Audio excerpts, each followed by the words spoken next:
En 2006, un hombre agonizaba cerca de la cima mientras más de 40 escaladores pasaban a su lado. Algunos pensaron que ya había fallecido. Otros sabían que no, y siguieron adelante de todos modos. No fue el primero en morir en el Everest. No será el último. A 8.000 metros, el cuerpo empieza a fallar.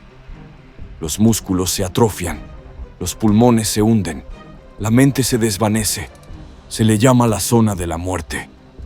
Y no perdona los errores. Pero a veces, lo que sucede allí arriba no se trata solo de la naturaleza. Se trata de decisiones. Esta es la historia de 3 hombres que escalaron hacia la misma cima, pero nunca regresaron. Sus nombres eran David Sharp, Green Boots y Scott Fisher. Y sus cuerpos sí.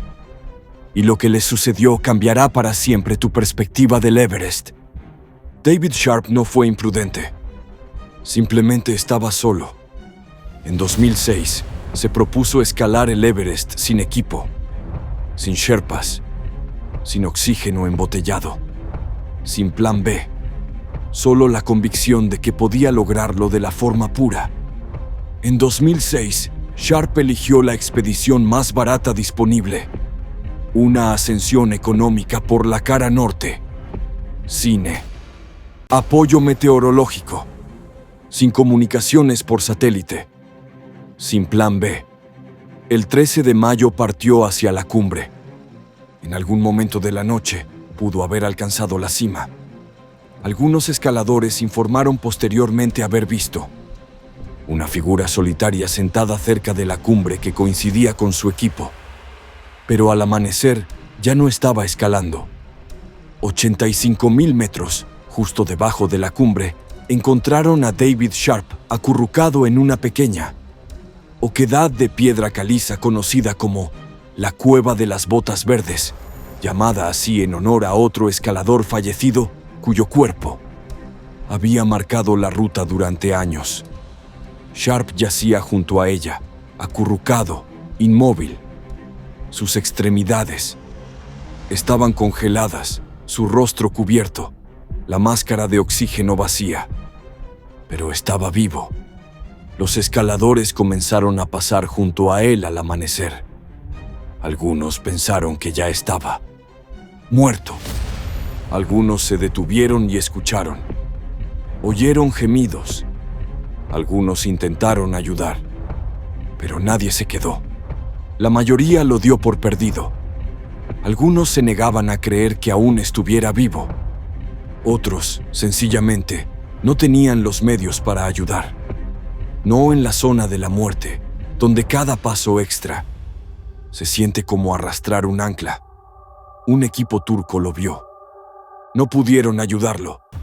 Miembros de una gran expedición comercial también lo vieron. Un Sherpa se detuvo y se acercó. Sharp susurró su nombre. Pidió dormir. Pero dormir a esa altitud es una rendición total. Un escalador se comunicó por radio. Algunos equipos discutieron sobre qué hacer, pero nadie se quedó. Y nunca llegó el rescate. Ese día, más de 40 escaladores, 40, pasaron junto a David Sharp. Reflexionen sobre esto. A la mañana siguiente, David Sharp estaba muerto.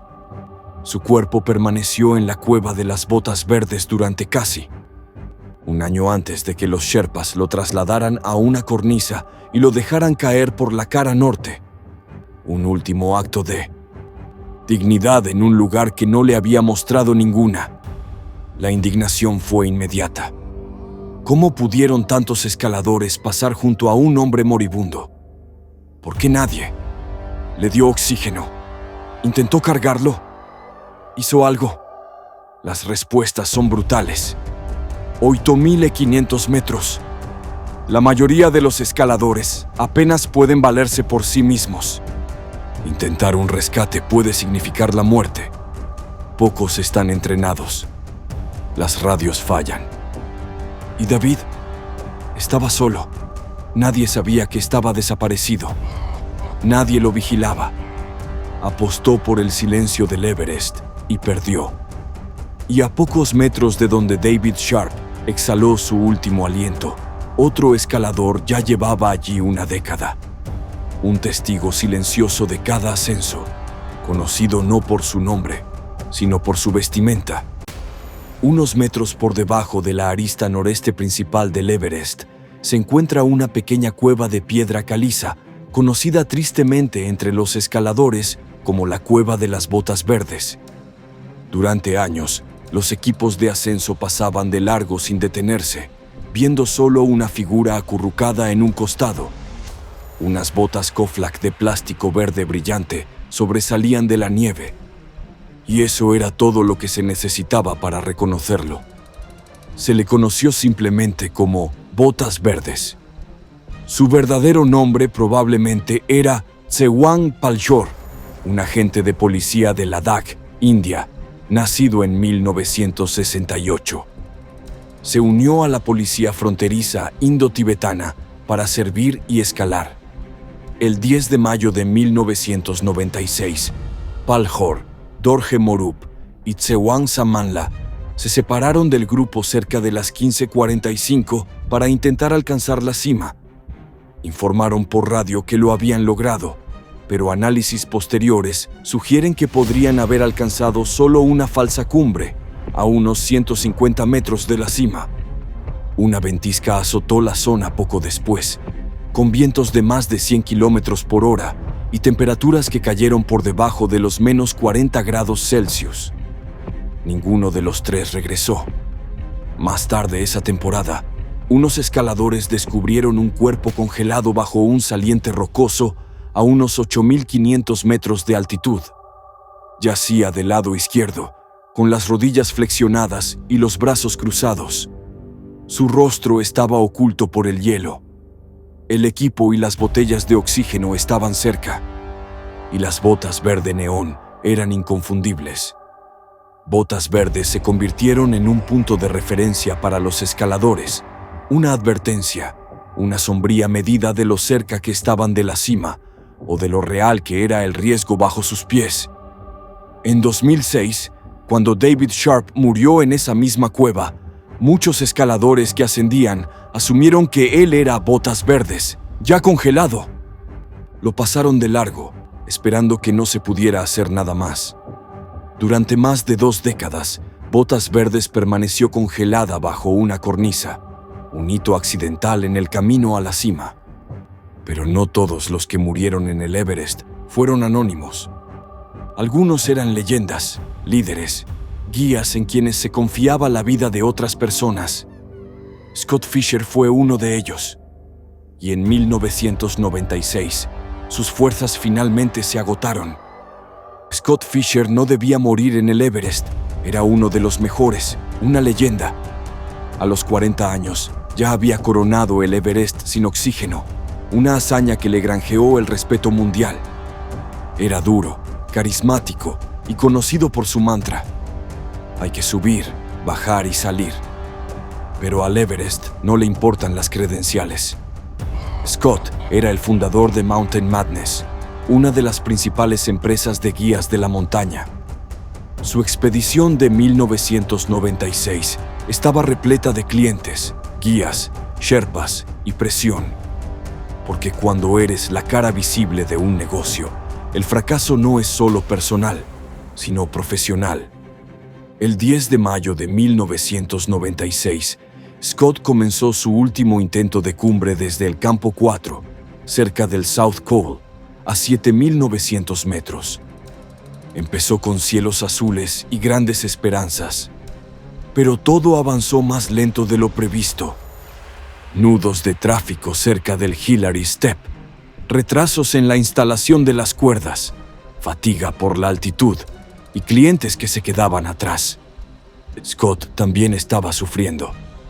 Estaba enfermo, posiblemente con edema pulmonar de gran altitud, EPGA. Hablaba con dificultad. Se movía lentamente. Incluso con oxígeno suplementario, no podía mantener el ritmo.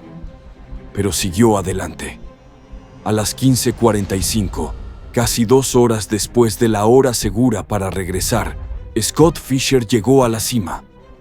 Permaneció allí solo 20 minutos antes de comenzar el descenso. Pero algo andaba mal. Tropezaba y se quedaba atrás. Lobsang Jongbu, el Sherpa principal de Mountain Madness, intentó ayudarlo. Lo descendió con una cuerda corta, prácticamente arrastrándolo. Pero cuando llegaron a la cumbre sur, Scott se desplomó. El oxígeno casi se había agotado. El frío penetraba incluso la ropa más gruesa. Y Scott, apenas consciente, le dijo a Lobsang que bajara a buscar ayuda. Esa fue la última orden que dio. Más tarde esa noche, Anatoly Bukriev, guía del propio equipo de Scott, realizó una heroica misión de rescate en solitario, salvando a varios escaladores atrapados y de los vientos huracanados. Pero no pudo salvar a Scott. Cuando Bukriev finalmente llegó hasta él, Fisher apenas sobrevivía. Su máscara de oxígeno estaba vacía. Sus manos estaban expuestas. Su traje de plumas estaba desabrochado, con un brazo sobresaliendo de la tela. Una señal inequívoca de desvestirse paradójicamente, un síntoma de hipotermia terminal. Scott Fisher se estaba muriendo, no por un solo error, sino por la acumulación de ellos. La altitud, las demoras, el agotamiento.